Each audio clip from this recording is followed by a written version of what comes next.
All right, welcome to episode 2 of Tuesdays with Tanner. Question a lot of people have been asking online or just asking in person is buying versus renting. What are the pros, what are the cons? I'm about to walk into the Beans and Brew, as you can see through the dirty window behind me, and actually have a meeting on this exact topic. So I'll get back with you as soon as the meeting's done and let you know how it went. All right, so we're out of the meeting. The meeting went well. We're going to start looking at houses this week.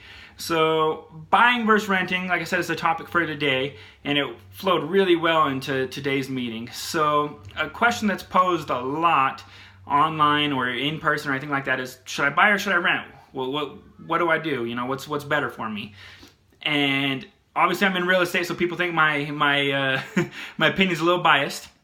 But even before I was in real estate, I read the series Rich Dad Poor Dad. You know, they got a couple of books, the author does, and everything about his books just drives home the perks of owning a home. You know, the value in real estate and how it always, I mean, it goes up and down, but it always comes back to a good level where real estate's one of the best assets you can buy. It's more stable than stocks or anything like that you're going to get.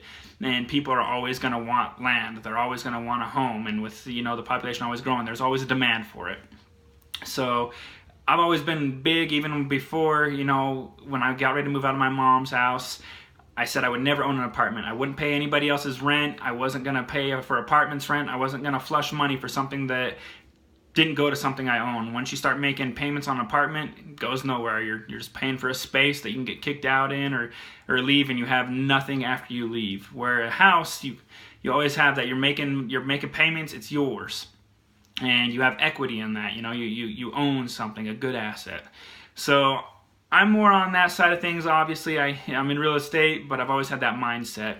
How we got kind of started on this is they asked the same question. Do I rent or do I own? And they had a lot of people giving good feedback on there. A lot more people. I don't know that I've seen anybody on there actually say that renting's a better option. But I told them, I says, let's make an informed decision on what works for you. So sent them a message and told them, you know, get in touch with my lender. Let's see where you pre-qualify for and see what the payments would be in that range.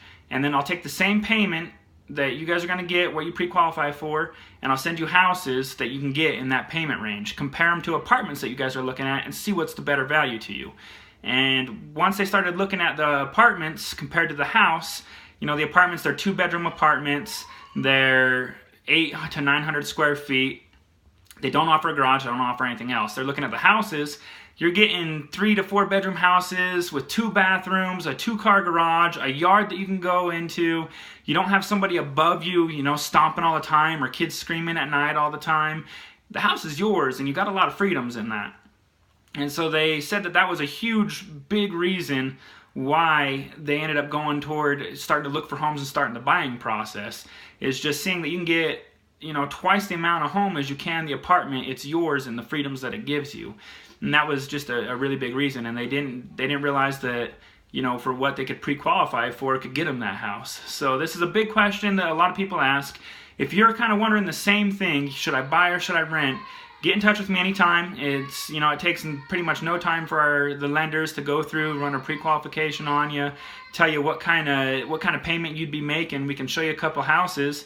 And if you want to get into any of those houses, we can start looking. Or if you decide to keep renting, then, and you know, no harm, no foul right there. You just keep renting. So it was a great meeting today. Like I said, I'll keep you guys following along on the journey as we start buying or looking for a house to buy. And we'll go from there. Thanks for joining in, and thanks for everybody last week and this week who watches and gives me feedback. I appreciate it.